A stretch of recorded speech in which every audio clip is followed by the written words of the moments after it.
Shalom teman-teman, ketemu lagi nih di podcastnya The Next Level 2.0. Nah, hari ini kita lagi ada di Monocle Coffee, bertempat di mana nih? Di Fluid. Oh iya bener ya.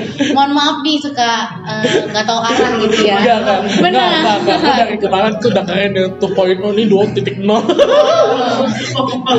Gue udah kayak 2.0 udah kayak nih gue nih. Ini emang semua tambah briefing. Oh iya. Karena Indonesia banget ya, cinta akan Indonesia. Jadi 2.0 aja gitu ya. Iya, aduh. Kok sih 2.0? 2.0. 2.0. Oh, itu udah ngasih. Iya, udah ngasih tahu. Iya. Panjangan. Oke, hari ini kita akan membahas soal jaga hati. Biasanya kalau misalnya kayak kita nih, terutama kita anak-anak muda, anak-anak milenial, kalau kita sudah jaga hati, kita udah jaga hati tapi kita ngomongnya masih kasar. Itu boleh atau enggak ya? Bukan boleh ya boleh apa enggak, dan terus dan juga kayak ya. Salah gak sih kalau kita maksudnya udah jaga hati masih ngomong begitu? Ya salah sih. Salah ya, salah sih sebenarnya. Ya makanya ya teman-teman stay tune di podcastnya The Next Level ini. Kita bakal bahas soal jaga hati ini dan kalian harus nemu tempat terpewe kalian ya. Kalau bisa pakai headset kalau bisa ya. Biar lebih headset. Earphone kali. Oh iya oke. Iya apa aja lah ya. Indonesia banget kita soalnya ya. Oke, boleh dimulai. Mulai. Teng teng teng teng teng teng teng. Oke. Selamat siang guys. Ya. Kalau kita ngelihat ya lucu sih sebenarnya ketika orang itu sudah ngaku terima Yesus, udah ngaku Kristen, terus udah ngaku penuh Roh Kudus. Kan kalau kita pikir orang kalau sudah terima Yesus penuh Roh Kudus pasti rohani dong. Iya. Secara tidak langsung sama kayak pendeta. Kalau udah pendeta pasti udah rohani. Biasanya gitu kan. Nah, yang jadi masalah adalah soal menjaga hati ini. Kalau kita pikir apakah orang sudah penuh Roh Kudus terima Yesus, terus apakah mulutnya masih bisa keluar kutub, bisa maki-maki orang, ya kan? Terus masih apa ya namanya ya sumpah serapah lah di mulutnya. Nah, seharusnya kalau kita pikir harusnya mungkin nggak sih itu? Seharusnya sih nggak mungkin. Kenapa nggak mungkin? Gitu kan? Nah, sama halnya orang kalau dididik di keluarga yang baik-baik, ya kan, dididik aturan dari keluarga yang cukup boleh dibilang ketat, ya, pasti anaknya juga tidak akan berbicara yang enggak. Maksudnya enggak itu sumpah serapah kayak gitu. Udah pasti nggak akan keluar dari mulutnya. Bukan ketat kali, kayaknya kasarnya kalau orang kayaknya berpendidikan. Kalau ketat tuh sama sih bapaknya kan juga besar kan gitu juga kan berpendidikan yang sering ini ya. Ya mungkin boleh lah ya kita ngomong berpendidikan, tapi kan kesannya kasar banget buat mereka yang nggak berpendidikan. Karena ya semua yang orang yang tidak berpendidikan pun omongannya juga bagus.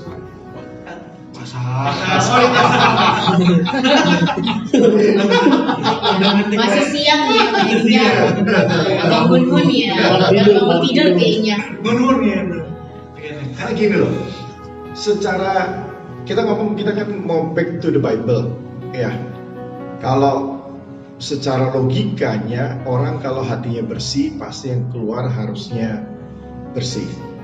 Tapi kalau hatinya kotor, pasti yang keluar juga kotor. Karena apa? Karena kalau kita mengacu daripada Amsal 4 ayat 23, jagalah hatimu dengan segala kewaspadaan. Jika kita menjaga hati kita dengan segala kewaspadaan, pasti yang terpancar adalah kehidupan. Kalau hati kita nggak jaga, pasti yang terpancar itu sebaliknya, yaitu adalah kematian. Nah, kita lihat lagi di Yakobus 3 ayat 10, ya kan? Dari mulut yang satu keluar berkat dan kutuk. hal ini saudara-saudaraku tidak boleh demikian terjadi. Artinya apa? Artinya orang kalau hatinya bersih ya akan keluar bersih. Kalau hatinya kotor pasti keluar yang kotor. Nggak mungkin hati yang bersih keluar yang kotor. Nah ya. Karena kalau di ayat 11 juga ditulis lagi di Yakobus 3 tadi. Adakah sumber air tawar, sumber memancar air tawar dan air pahit dari mata air yang sama? Jadi artinya apa? Semua kan memang sumbernya dari hati. Ya kan? Jadi kalau seandainya dia jaga hati, pasti mulutnya keluar yang berkat. Ya kan? Kalau hatinya nggak dijaga, pasti mulutnya keluar yang kutuk. Nah, yang jadi masalah adalah, ya kan?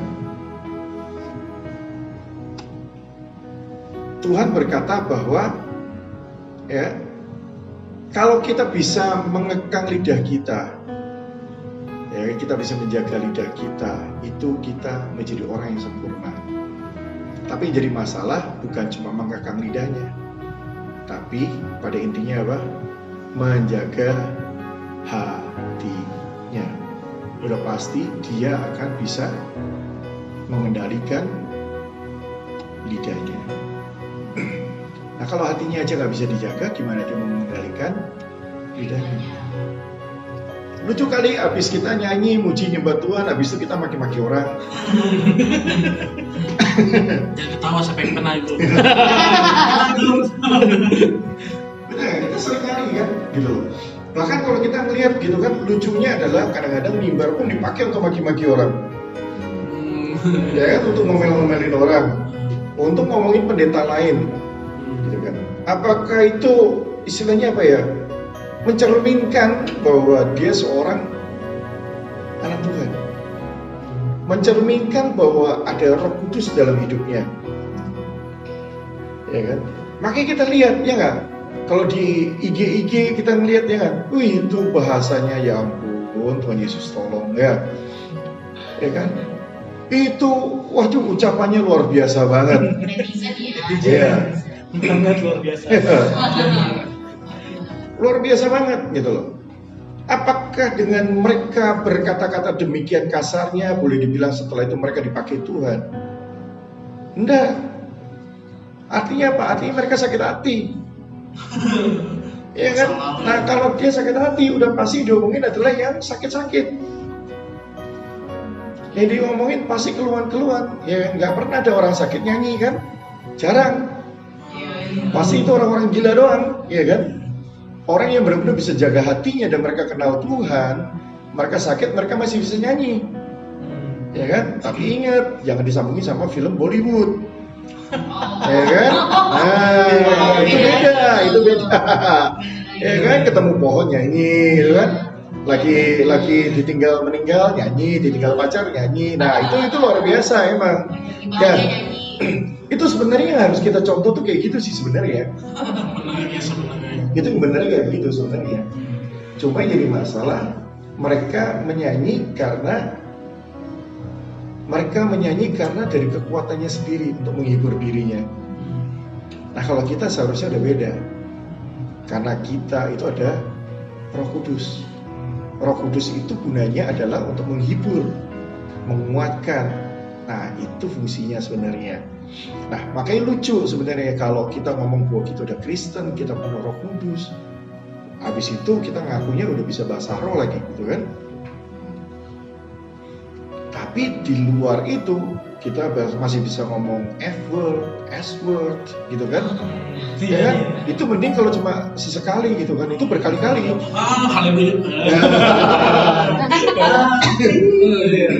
Amin. Nah, dulu aku juga berusaha menghilangkan kata-kata seperti itu. Iya sih, susah. Dan aku ganti haleluya. Ya kan? Habis itu apa yang terjadi? Ya kan? Gue dijulukin Mister Haleluya. Itu juga ya. Boleh tuh haleluya. Iya, terus nggak lama lagi muncul julukan pendeta datang gitu kan? Iya kan? Mister Haleluya datang gitu kan. Nah, hal-hal seperti itu akhirnya istilahnya apa? Kita di trademark seperti itu. Dan seharusnya kita menjadi bangga. Karena apa? Karena kita menjadi dutanya Tuhan. Boleh, betul. Nah, ini yang jadi pokok permasalahan. Ya, kita seringkali menganggap enteng tentang apa yang keluar dari mulut kita. Padahal sebenarnya kalau mulut kita penuh dengan firman, yang keluar itu pasti firman. Kalau hati kita diisi firman, diisi pujian, otomatis yang keluar dari hati kita itu pasti pujian dan firman. Seringkali kita nggak pernah ingat bahwa tubuh kita adalah bait Allah. Dan siapa yang tinggal di dalam tubuh kita adalah Roh Kudus. Kalau Roh Kudus tinggal dalam hidup kita, udah pasti harusnya yang keluar dari mulut kita sesuatu yang rohani. Nggak mungkin sesuatu yang kasar, yang kotor. Karena Tuhan nggak mungkin mengajarkan kita tentang yang jorok-jorok dan kotor-kotor, karena tidak ada di dalam hidupnya. Tuhan itu di luar kekudusan. Itu ibarat sama orang yang kita sebel gitu. Oh iya. Nah sekarang gini, mana mungkin kita nggak bisa bikin sebel Tuhan? Nah kalau kita bikin sebel Tuhan, kayak Herodes nantinya digambar pakai malaikat langsung dimakan cacingnya. Bener ya? Kalau satu tempat gini kayak Sodom Gomora kita semua ngomong gitu. Jangan. Nah, bisa bayangin ya kan? Malaikat itu kalau sebel pun bisa ngomongin. Ingat kejadiannya Ismail? Waktu Ismail lahir, ya kan? Ismail aja diomongin malaikat. Ini kayak bagal, ini kayak keledai liar. Ya kemanapun dia pergi pasti berantem dulu. Kejadian. Itu yang malaikat ngomong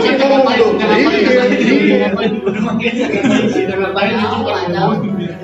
Ya, padahal sebenarnya ya kan dari Tuhan sendiri, Tuhan nggak pernah keluar yang seperti itu. Kalau kita nggak sengaja nih, kita bilang kalau bodoh, bego itu kasar gak sih kalau manusia? Kasar, karena itu betul. Oh. Ada asal haleluya. Iya. Oh.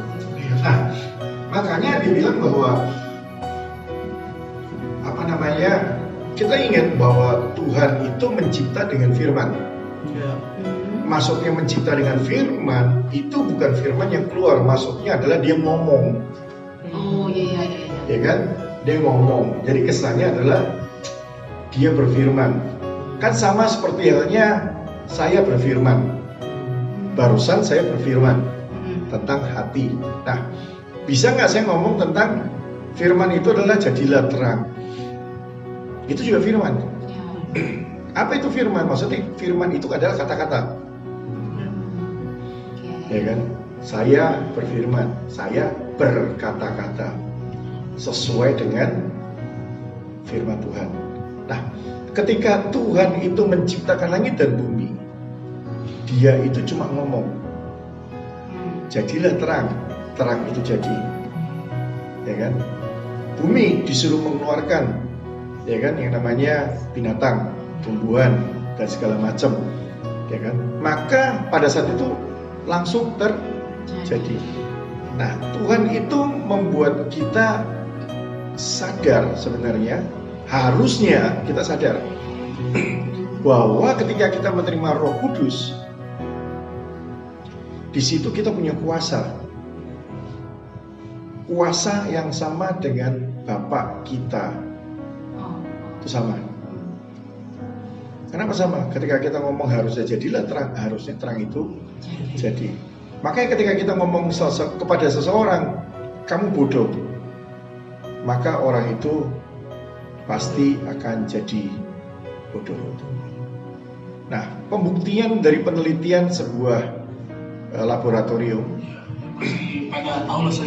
pasti sering tahu, ya kan? Soal bagaimana sebuah pohon itu dikutuk. Tiap hari kita kutukin aja. Ya, coba maki-maki tuh pohon, goblok, bego, ya kan? F word, S word, ya word-word yang lain gitu ya. Itu terus saya kutukin, mati lu gitu kan. Itu pohon. Gak nyampe sebulan itu pohon pasti mati. Mungkin juga gak nyampe seminggu pohon itu mati. Tapi ketika pohon itu diberkati, kita keluarin kata-kata berkat untuk pohon itu menghasilkan buah yang baru. Artinya apa?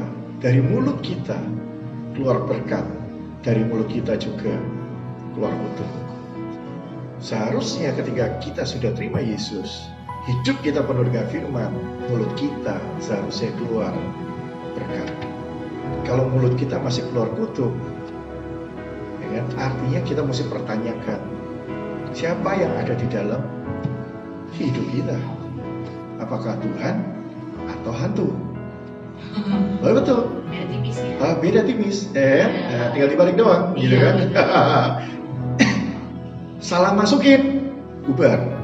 Benar-benar. Harus semua ya jadinya. Betul. Nah, nanti larinya kemana lagi setelah mulut? Mata kita, tangan kita. Ya makanya nggak heran. Orang kalau nggak mau jaga hatinya, tangan main ke istrinya. Mending kalau cuma ngelus, ya kan? Apa ke Tempeleng. Langsung tempeleng. iya. Langsung ceplok aja. Ya kan? Bahkan kadang-kadang di umum pun mereka seperti itu. Ya itu yang saya bingung. Iya benar ya, parah loh. Iya, karena apa? Hatinya nggak dijaga. Balik lagi, itu hal yang paling simpel. Dari situ kelihatan, lu mau pakai alasan apapun, intinya cuma satu, hati lu nggak jaga. Caranya untuk jaga hati kita itu Isi pakai firman. Maka itu kita harus belajar tentang kesadaran akan firman, kesadaran akan kebaikan Tuhan. Anda bisa bayangin ketika Tuhan gak jaga hati, bubar kita. iya benar. Ada lagi nih keselamatan ya. Perhatiin, ketika Tuhan murka aja akan Sodom dan Gomora, Tuhan pun masih jaga hatinya. Bener nggak? Masih nego sama Abraham, ya kan? Nego, cepet, gocap, Iya benar. 20, 10. Akhirnya itu udah nggak pernah kecil dah, 10. Ya nggak? Dia nggak ngomong 1, dia tahu 1 pasti Abraham 1, gitu kan? Dia cuma minta 10. Masa sih nggak ada? Padahal kalau kita hitung 10 itu nggak susah. Karena apa? Karena ada Lot istrinya sama anaknya 2, itu udah 4. Dia cuma tinggal nyari 6 lagi. Oke, let's say lah ngomong 5 sama Abraham. Ya betul gak? Tinggal nyari 5 lagi, apa susahnya? Itu aja 5 nggak ketemu. Betul gak? Akhirnya apa? Murka turun. Kita lihat Niniwe, ya kan? Tuhan murka nggak itu? Murka, ya kan? Tapi Tuhan masih jaga hati, ya kan? Masih mau nego, ya kan? Iya benar. Yang kurang ajar kan Yunus, Iya benar. ya kan? Itu si kutu kupret itu kan? Iya. Dia tahu, ya nggak? Itu orang tahu, itu nabi canggih itu, ya. Dia tahu hati Tuhan itu lembut, nggak tegaan, ya kan? Makanya dia kabur, disuruh ke Niniwe, ngacir ke Tarsis, ya. Tapi Tuhan itu adalah Tuhan yang baik. Kalau dia nggak paksa Yunus ke Niniwe, maka habis selesai tuh Niniwe ditunggang balikan sama Tuhan. Iya betul. Karena kejahatan mereka itu udah nyampe ke tahta Tuhan. Kasarannya apa? Tuhan hatinya udah panas tuh. Iya. Iya, Tuhan hatinya udah panas tuh ya. Ini gue mau sikat nih ya, bangsa yang nggak beres begini ya, mana yang gue habisin, selesai semua dah. Ya, tapi tetap the goodness of God itu bikin apa ya? Makanya Yunus ngomong apa tuh nggak? Gue udah tahu nih Tuhan, kalau gue ke Niniwe, lu udah pasti nggak jadi deh. Ini hancurin Niniwe. Iya. Benar. Makanya gue kabur, iya kan? ini nabi paling konyol. Dari semua nabi. Satunya ya. Iya, dia paling konyol, mana ada nabi yang berani kabur. Gak ada, dia doang. Ada cuma dia doang. Hebat. Iya nggak? Gila, ini keren nih nabi ini jenis kayak gini nih. Langka kok. Iya, tapi tetap dia kabur pun dia bukan karena ya itu kan, dia bukan karena dia nggak suka, tapi dia tahu hatinya Tuhan. Dan dia juga tahu kelakuannya orang Niniwe, gitu kan? Dia mau udahlah, lu mau hancurin, ya udah lu hancurin lah. Ngapain gue suruh ke sono, kata nih Yunus ya. Gue kalau ke sono, gue kasih tahu, dia orang bertobat. Lu nggak tega nih Tuhan, bener kan? Nggak tega kan? Begitu gue nyampe situ, ya begitu semua puasa sampai domba mereka, binatang, bayi pun tidak tidak makan, tidak nyusui. Artinya apa? Bayi pun puasa. Di situ Tuhan langsung apa? Melting. Wow, keren banget ya Bapak kita. Ya kan? Lu bayangin Tuhan aja jaga hatinya. Betul. Karena tidak ada kejahatan dalam hidupnya dan tidak ada istilahnya itu, nggak ada kemarahan di dalam hatinya Tuhan. Itu kalau Tuhan murka selesai sudah. Ya kan kayak waktu itu yang bikin lembu emas di zamannya Musa naik gunung. Ya kan Tuhan mikirin gimana cara nyelamatin bangsanya, dia malah nyembah. Ya kan udah kelar tuh ya, langsung bumi terbuka, mati semua, tinggal satu orang dari satu keluarga. Itu pun Tuhan masih kasih satu. Habis semuanya. Habisin semua ya, wah sisain. Saya satu ya. Supaya apa? Supaya dia melihat dan belajar menghormati Tuhan. Bahwa Tuhan masih mengasihani manusia. Ya, Tuhan melihat kayak Ahab, ya kan, langsung mati, ya kan, darahnya dijilat sama anjing. Kalau orang Israel dijilat sama anjing, darahnya itu dan najisnya setengah mati. Iya. Tapi Israel sendiri najis gak sama anjing? Sama anjing najis sih? Enggak lah. Ya, biasa aja. Biasa. Oh, darahnya justru ya. Darah manusia itu dijilat sama anjing. Iya. Itu udah kasar banget itu. Iya, itu di versi ini ya. Orang kafir aja kan dianggapnya anjing. Orang di luar Israel aja kan dianggapnya anjing. Iya. Lah kalau sampai darahnya dijilat sama anjing, kan berarti dia lebih rendah daripada orang kafir. Lebih dari rendah. Iya kan? Ya sama kayak Herodes. Lo bisa bayangin bikin murka malaikat, itu baru malaikat yang murkanya nggak digampang, ceprek langsung mati dimakan cacing. Ya kan? Nah, maka dari itu kita ngelihat, ya kan, Tuhan aja mau jaga hatinya. Ya kan? Supaya apa? Supaya murkanya nggak turun. Karena apa? Karena dia sayang sama kita. Masakah kita sebagai manusia nggak sayang sama keluarga? Kita nggak sayang sama anak? Kita nggak sayang sama istri? Sama istri aja nggak mau jaga hati, ya kan? Sama suami nggak mau jaga hati. Ya. Tapi kelihatan dari mana? Yaitu yang keluar dari mulut dia kalau sumpah serapah, artinya hatinya luka. Dan masih luka. Itu paling gampang. Oh iya, itu udah paling gampang. Tapi kalau misalnya kayak kalau kita bilang soal jaga hati, itu kan terpancar kehidupan dan kita bilang yang kita keluarkan itu berkat. Tapi kalau misalnya khususnya di anak muda nih, kalau misalnya kita kayak di sekelompok anak muda ini, misalnya salah satunya aku ngomongnya ya begitu, yang dikeluarkan bukan cuma firman, maksudnya nggak selalu ngomongin firman kan, tapi ngomongin soal berkat kan. Tapi anak-anak sekarang selalu kayak mengucilkan gitu loh, maksudnya selalu so holy banget lu, iya sok holy banget, sok rohani banget lu, iya sok suci, ibaratnya sok kudus gitu loh. Itu gimana ya cara kita yang tadinya kita jaga hati, bisa aja jadi kita kepikiran jadi kayak, lah kok jadi begini ya, lebih baik mending gue ngomong ya balik lagi aja gitu loh. Bahasa gamblangnya batu sandungan. Nah, ngerti gak sih? Bahasa gamblangnya. Tuh. Memang rada susah. Tapi ini kembali lagi bahwa kayak aku dulu kan juga bisnis, gitu kan. Teman-temanku banyak orang jungkok.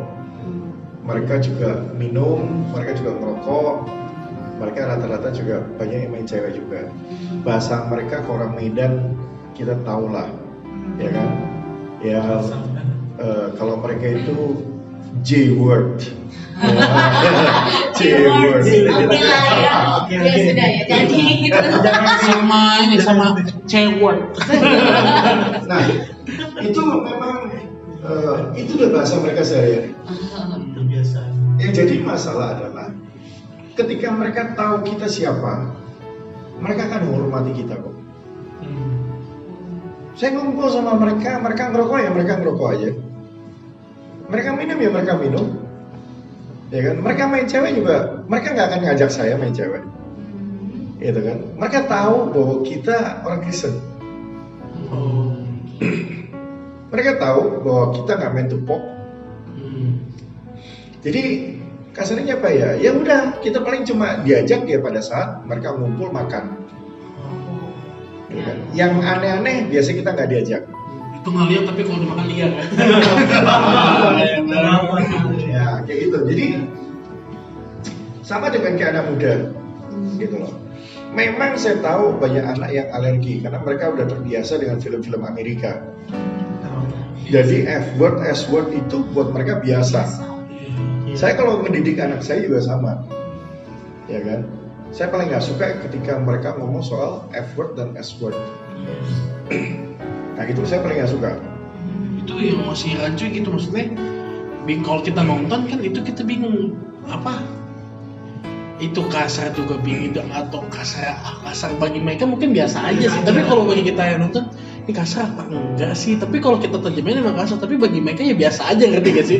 Kadang kayak bercanda aja ngomong gitu kan. Justru yang ibaratnya kalau yang rohani, yang holy, mereka alergi gitu. Mereka justru kayak jijik aneh banget nih. Nah itu jadi masalah. Seharusnya kita nggak boleh alergi dengan yang kayak begituan. Banyak nih kasusnya soalnya banyak. Langsung Mereka kayak kalau ngomong S-word, F-word, A-word gitu ya.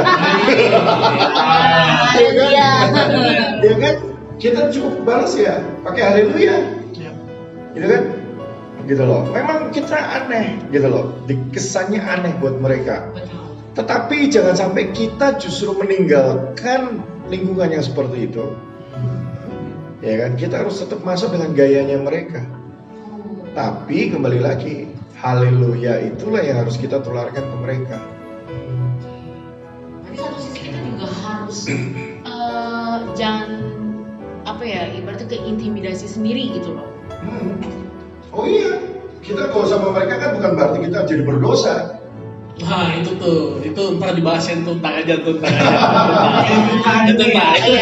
kita bakal bahas seperti itu kok. Soalnya kalau kayak begitu kan kesannya kayak kalau di ini kan mereka alergi kan, jadi kayak ya jadinya kalau kita nggak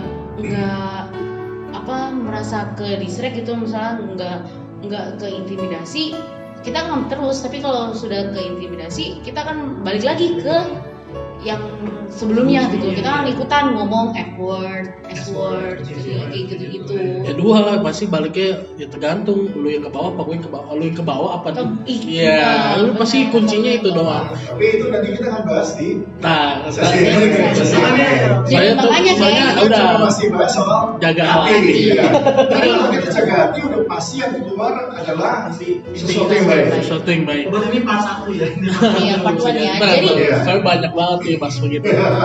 Jadi oke teman-teman, makanya stay tune terus nih di podcastnya The Next Level karena ini berkelanjutan dan seru pastinya. Pastinya seru. Ini buat kalian tuh kayak wah terbuka banget nih, karena kita juga ngomongnya santai ya, nggak yang baku-baku gimana, dan yang kita omongkan itu kebenaran ya pastinya. Dan kehidupan sehari-hari. Iya, dan kehidupan sehari-hari. Kalau mau request atau apapun kalian bisa DM ke Instagramnya The Next Level ya pasti. Betul. Kalau misalnya ada pertanyaan atau kalian mau sharing kesaksian boleh banget. Jangan lupa dong follow The Next Level di Instagram ya guys. Oke, bye-bye. Okay, God bless bye. you. See you. God bless you.